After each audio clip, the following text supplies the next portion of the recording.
On today's episode, I'm giving you a 5-step process to fix your plantar fasciitis. What's going on, guys? Welcome to another episode of Move Better Mondays. If you haven't yet subscribed to our channel, click that link below and hit that bell icon so you can get notified for my next segment. So the plantar fascia is just a flat sheet that goes underneath your foot. It goes from just around the heel right to the forefoot or the ball of the foot. And it's essentially just going to allow that recoil to happen whenever your foot hits the ground. And that's why when you are running often, when you are doing too much work with some poor mechanics, that is why it's always getting hurt. Now, there's a couple of reasons why you may be dealing with plantar fasciitis. The first thing being the type of shoes you are wearing.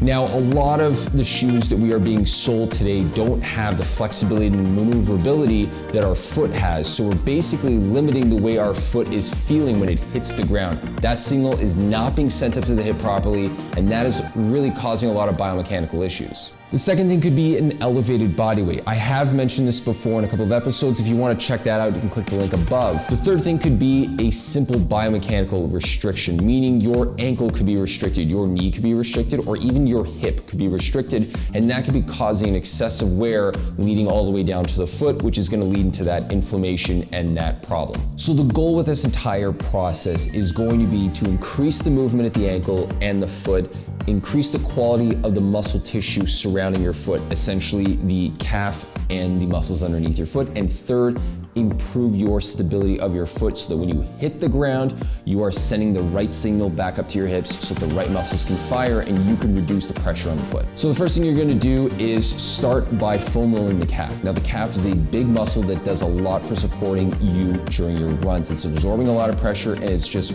sending that back down into the ground. Now, because of this high traffic area, what we're gonna do is we're gonna wanna make sure that that tissue quality is good. So you're gonna grab your foam roller, you're gonna be basically going through a simple foam rolling maneuver, which is essentially going to be 1 to 2 seconds per inch. You're gonna be rolling back and forth over the calf muscle. You're gonna be rotating your foot in and out to make sure that you're covering the entire muscle belly.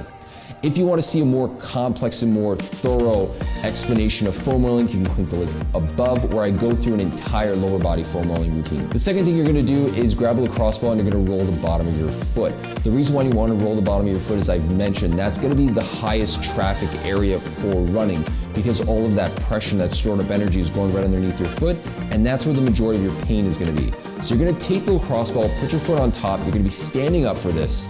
You're gonna roll your foot inward and outward with your heel planted in the ground, applying a decent amount of pressure into the ball. You don't wanna be applying too much pressure where you're feeling an excessive amount of pain, but a slight discomfort is normal. Then you're gonna go back and forth over the ball as well. So you're gonna be going from your heel all the way to the ball of your foot or your forefoot. Now, because this is plantar fasciitis and the majority of your pain is coming from the bottom of your foot, you're gonna wanna do this a couple of times throughout the day. I would say at the very minimum 2, I wouldn't say more than 4 or 5, that should be just enough, and spread it out throughout the day so you're gonna be basically cutting up that time where you are not working on that muscle. Step number 3 is going to be getting rid of the ankle restrictions. And we're gonna do this by basically working through 2 areas. You're gonna be working at your foot and you're gonna be working at the ankle at the same time. So it's kind of a 2-for-1 deal here. What you're gonna do is you're gonna take a basic hand towel, you're gonna fold it up so it becomes like a little bit of a block, but it's gonna be a soft block so your foot can kind of go in and get some sensory feedback from it as well.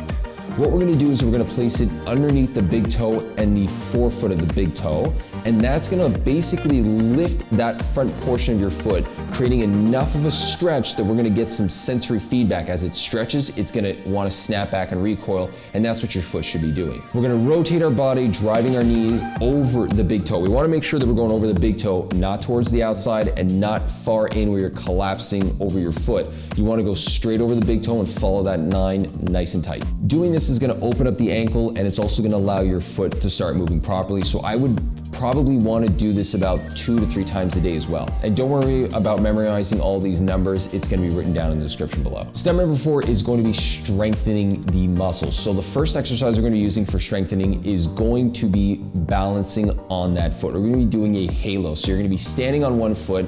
You can do this with your back foot with the toe pushed into the ground for a little bit more support, or you can do this with just that one leg holding you up.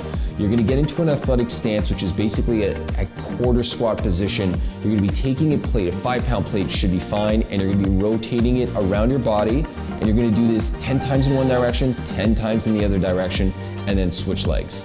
Your goal with this exercise is to make sure that your foot, your knee, and your hip are all perfectly in line. You don't want to allow the knee to roll in, and you don't want your hip to be swinging out. You want that nice alignment, which is what you want to carry over to your run. And step number 5 is going to be another exercise, which is a dynamic movement. What we're going to do is we're going to do a simple calf raise. You're going to do this by basically holding onto the wall or getting a little bit of support around you, and you're going to be going up and down through a calf raise. You want to get a nice stretch on the calf as you're doing this, and then press right up as high as you can. This is a great exercise to do. I would start it probably with 2 feet at the same time, and then eventually transfer it over to 1 foot. If you guys have any questions about any of these exercises, or if you have any questions about plantar fasciitis, please leave them in the description below and I will get those answered. And until that next time, guys, keep moving better.